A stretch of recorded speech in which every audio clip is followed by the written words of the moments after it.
new it's like Well, we have quorum now, whatever you guys want. Good morning, everybody. Welcome to Cold Lake First Nation, April 9th, 2020. We're here at our question and answer seminar. So some people texted in their question, emailed some questions. So we're just going to get started here. We're with George, Roger, and Gina and myself this morning.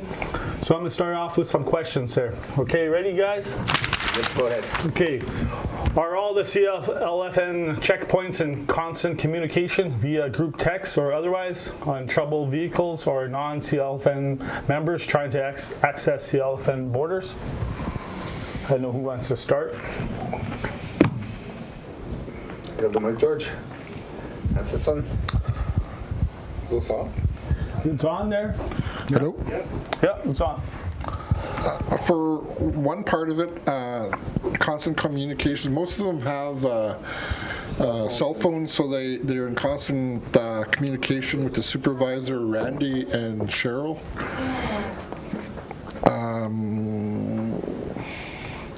On troubled vehicles or non-Cold Lake First Nations trying to access, they are trying to, but they are being stopped if they don't, for their safety measures, they don't want to get in any altercations right now. So what they're going to do is if they can't handle the situation, they're told to call RCMP just for the safety of themselves. So saying that, I guess I just answered. Just getting back to Kelsey's question, it's all only our essential workers that should be traveling on our roads right now, and like our people, if they have to go to get their essential supplies of food, your basic necessities, stuff like that in town, that are allowed. Other vehicles that are not from the reserve shouldn't be on the reserve, and that's what George was saying. They're being turned away, and if they get into any confrontation, we're instructed to just take the license plate number and monitor who is in the vehicle. But for the most part, people have been compliant on that one. I'll just add a quick one. There are non-members who do live on our nations with their partners, so those people will be exempt, and they will be asking for the houses that you are going to, because if there is a COVID-19 identified on the nation, they will have to go back and track where that person has been. So the questions that are being answered are very informative to the people who will have to follow up on that. And let them know that it's 24 hours. And it's 24/7. Yeah, and I'll just add on to you guys is, for after hours, the workers, they check in with their supervisor every hour, so they know what's going on, and they're in constant contact with each other. And our nation is doing good. We only had one incident last night. The non-member was turned away, so after the curfew. Okay, and I'll go on to the next one. Gina kind of answered some of it, but here it is. Are any CLFN security guards are letting in non-members past the CLFN checkpoints? No.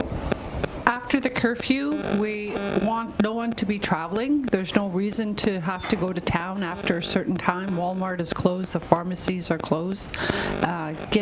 If you're going to go into town, do your shopping that you can so that you don't have to go in every day.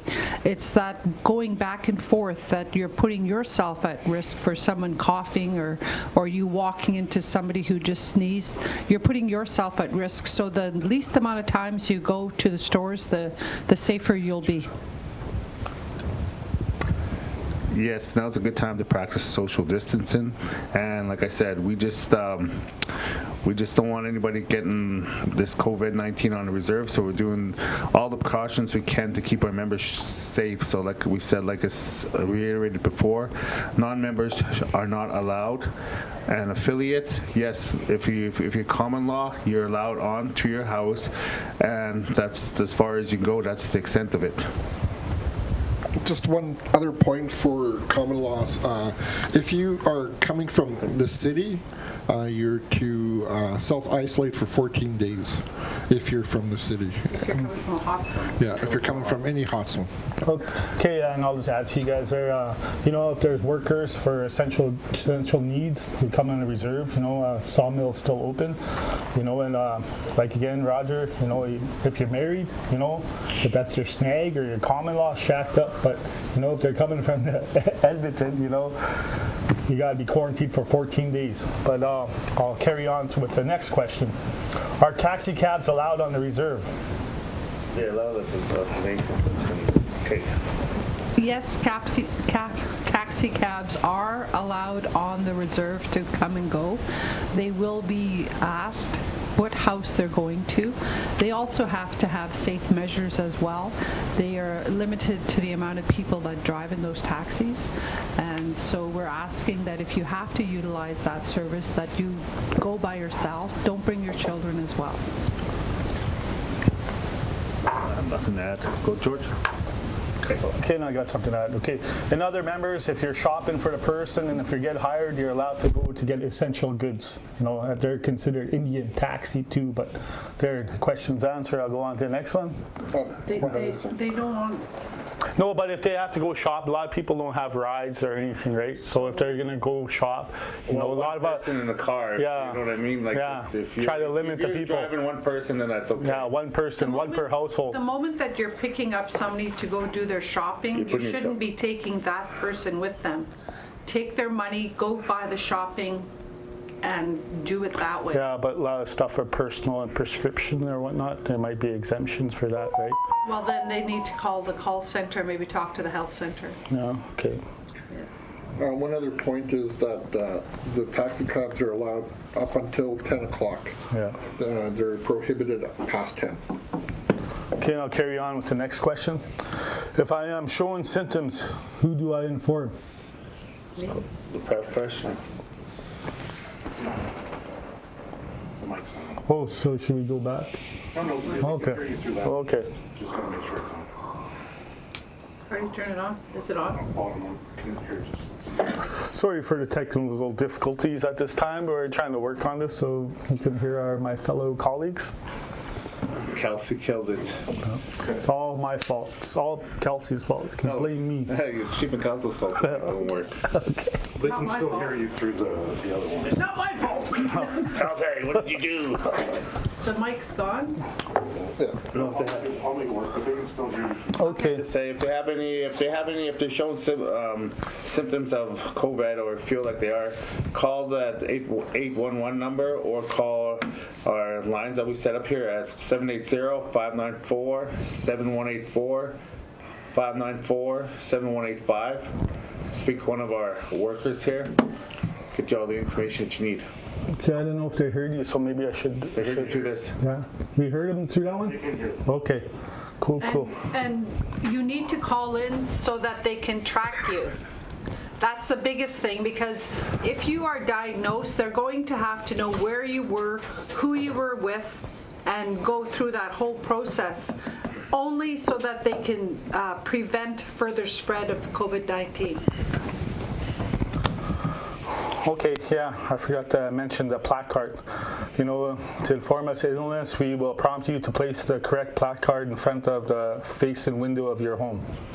So we give placards, we give information out to people, so please put your placard in front of your house so we know what to expect when we go there. We don't have to talk to you, safe, for safety precaution, it'll be okay. Okay, I'm going to carry on with the next one. Okay. If I am having trouble understanding what the different funding programs are, who can I call? Like I said, go ahead. You call the call center first, identify who you are, where you're residing at that time. At the Nation, do you want me to go into Yeah, the go into funding? details, yes. Okay, so we were given X amount of dollars for the Nation, and with those dollars, we're providing food hampers. We're having the security, which is probably one of the largest costs at this time. In Edmonton, you have FCSS. You contact them, find out what's available there for you. The food banks are also there.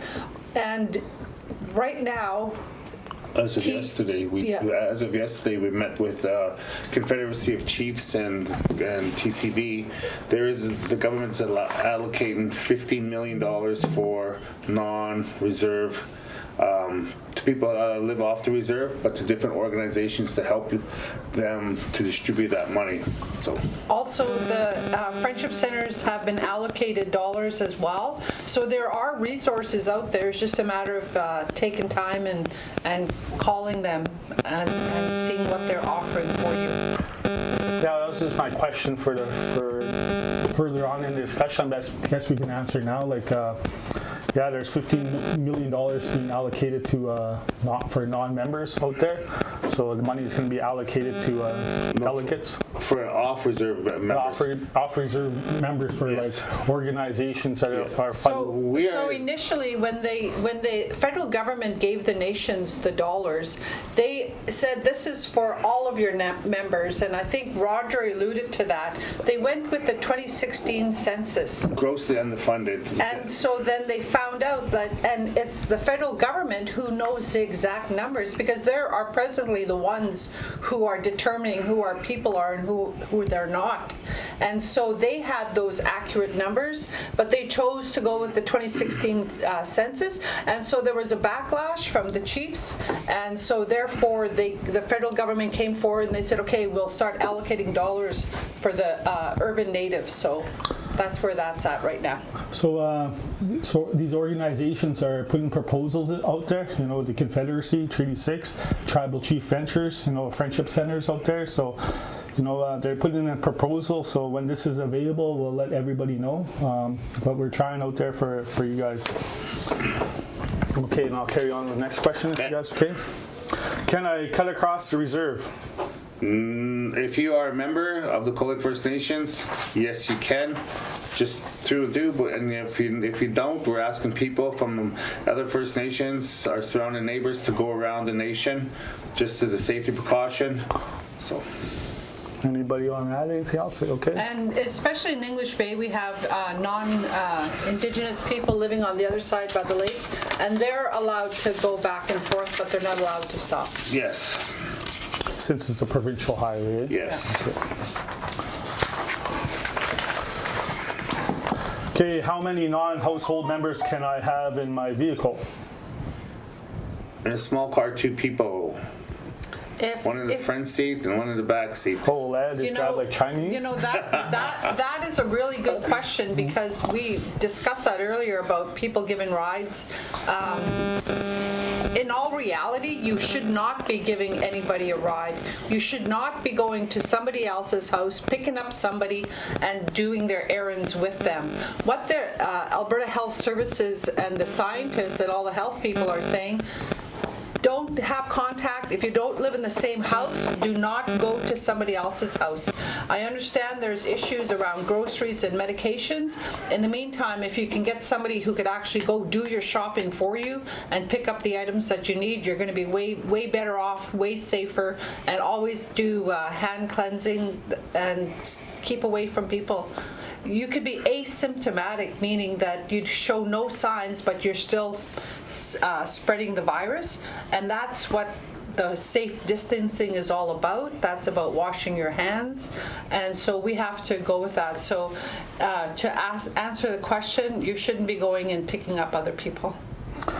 But I have an issue with there. Sorry, Gina, but I'm just, you know, cab drivers are all over, and some of our members aren't all over.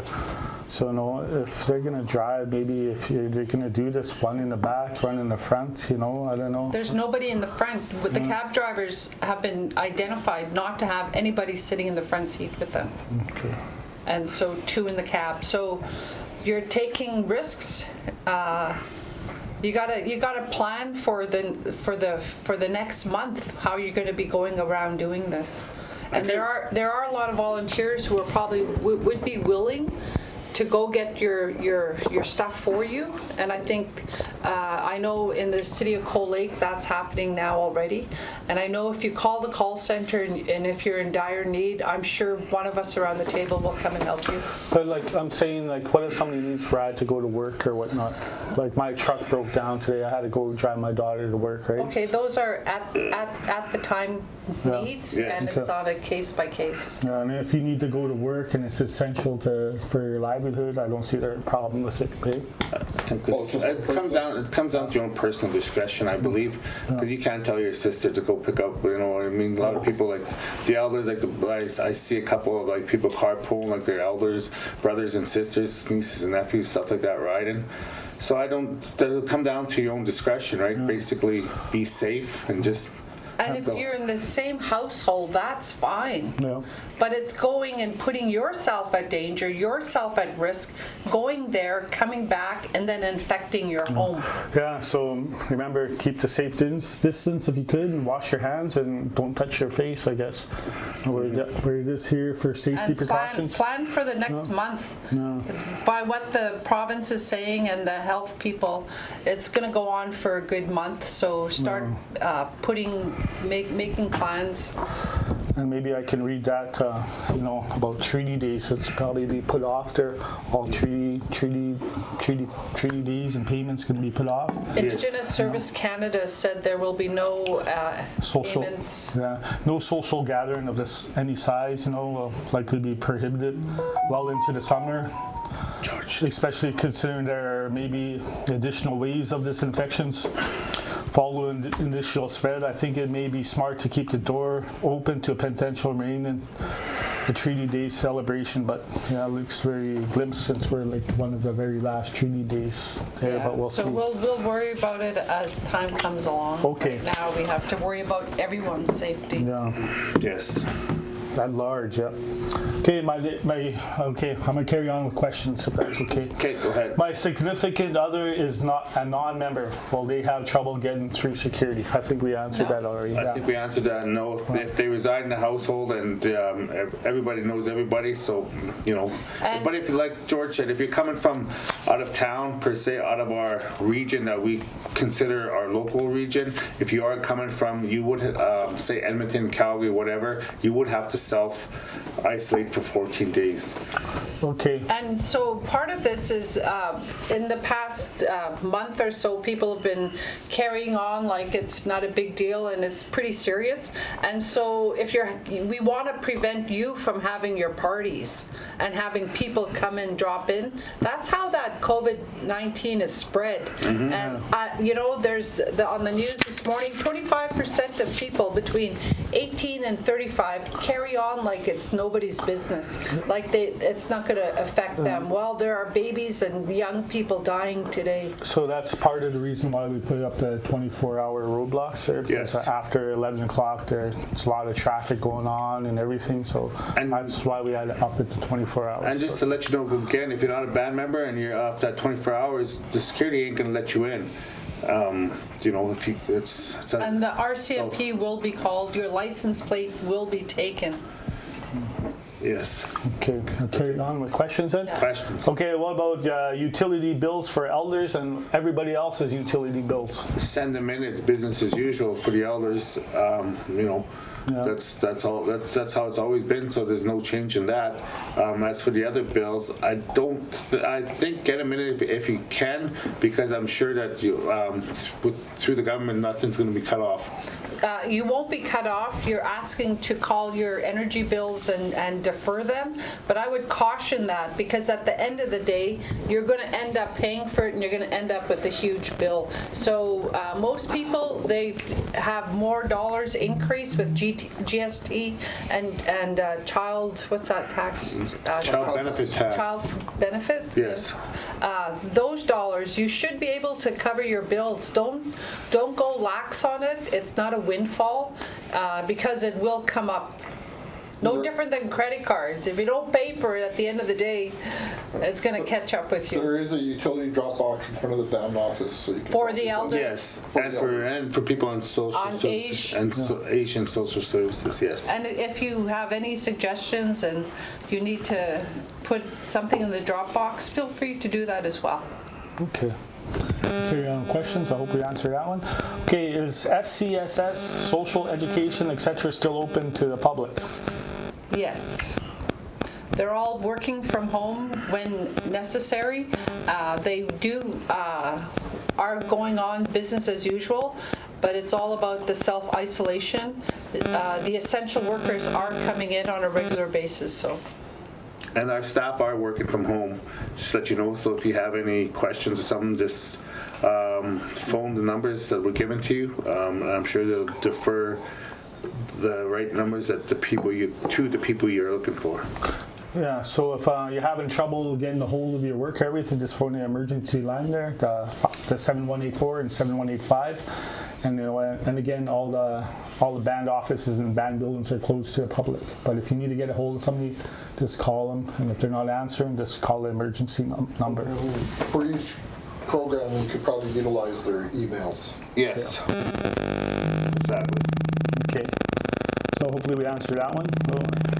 Oh, sorry guys, I don't know, I shut my phone there. My niece. I'll just call her back in a bit. Okay. I got another question. Is there going to be more food hampers or voucher distribution? Food vouchers, yes. So we will be distributing some more. We're looking at other ways to help. If you guys have any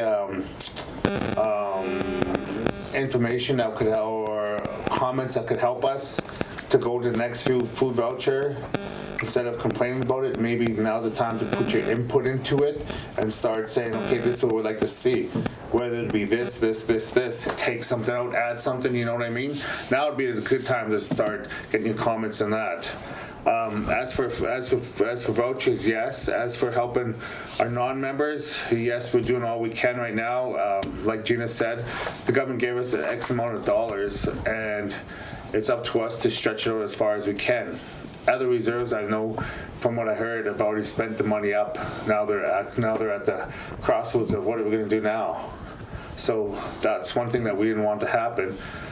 Because if we end up in that situation and we have to start tying into our other funds, and then when this is all over, we're still going to be in debt all the time, so that we can't go into receivership. That's why we're trying to stretch out the dollars as best we can to help everybody and to protect the band and save it from going into receiverships and stuff.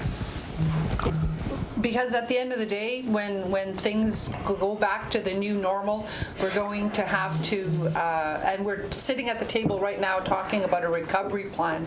How do we go forward with this? And as we all know, the casino is closed, so Chief Roger is in constant contact with the other casino on reserve, so no stone is going unturned right at this moment. And just another thing too, we are currently looking at other options in the economic time. We know oil is like going to go drop down to as low as $2 a barrel. That being said, pretty well the energy sector is going to be dead for a while. We're currently looking at other avenues in technology to advance our ways. We're talking to other service providers to look at alternative ways to start beefing up our revenue once everything starts back up. So we're doing the best we can by still moving forward without trying to depend so much on the oil sector. So. And just the casino, by not having the casino up and running, we're losing about $10,000 a day. Yes. And we have loans and stuff on the hotel and the casino. Yes. Those interests and principals are being deferred right now, so they'll be added on to what is. So. And that being said, we meet with the Grand Chief Billy from the Confederacy of Chiefs. They're currently talking to the government, and we fall in that category as a nation that holds a casino. So we're asking for our 30% revenue they took, so we can help us out much. So that's all the bands in Alberta. Yes. Or something we're fighting for. Mm-hmm. And we are looking at diversifying our companies, like Roger said. Yes. Okay. Next question. Next question. Okay. I never received my plaque. Nothing. Okay. I never received my plaque cards or information package. How do I get them?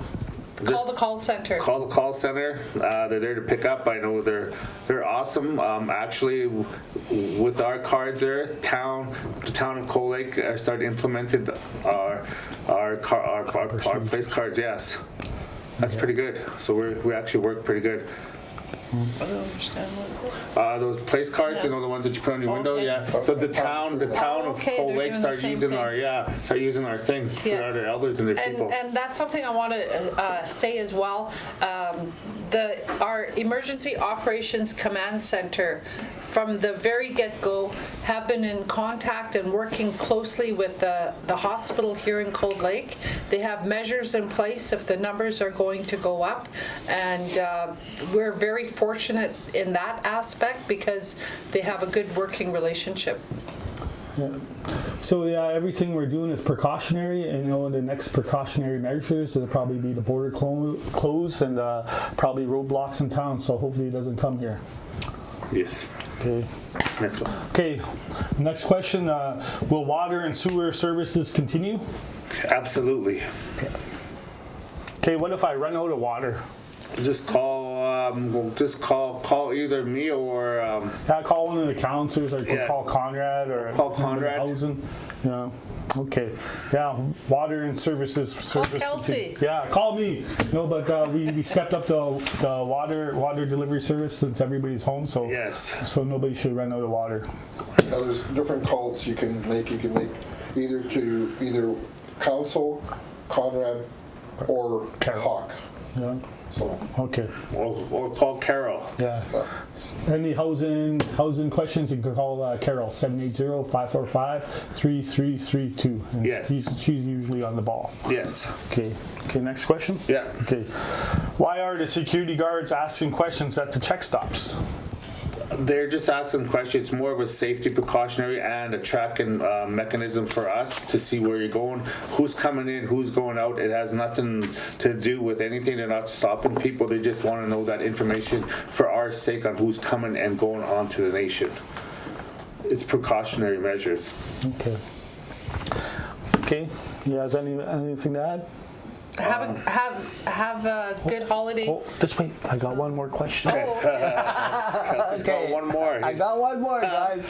I don't know. Maybe more is coming in. Maybe we can answer in the future. Okay.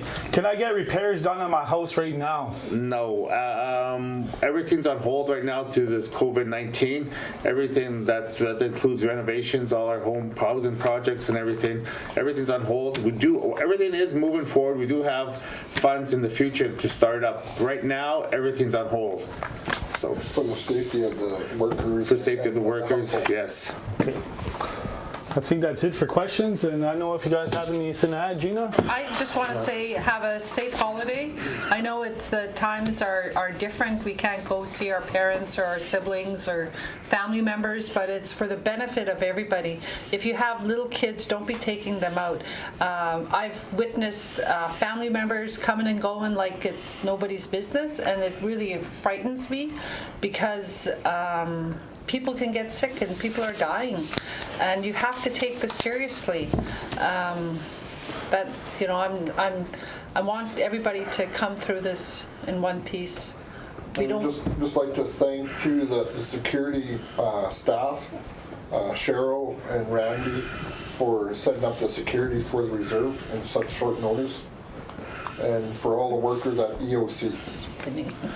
I'd just like to thank everybody behind the scenes, from our EOC staff to the security guards to the guy that's sitting on the road for 12 hours. You know, you guys are doing an outstanding job. We appreciate everything you do. And another thing, happy Easter, and be safe, stay at home, and you know, just call somebody, let them know you care, and we're all in this together. So let's have a safe weekend. And I just want to mention, I just want to mention about treaty rights. You know, I'm not gonna stop anybody from hunting, and you know, if you got to feed your family, why not? You shouldn't be scared. You know, and these are dire times right now, and we're looking to test the government right now, if it takes court actions or whatnot, because, you know, yeah, we were never treated fairly, so I just thought I'd mention that, you know, and sign it out for now. I love you guys out there and everything, and everybody keep safe and keep care. Yes, have a good weekend. Be safe. Cho. Merci, Cho. Happy Thank you. Easter. Thank you. Bye-bye.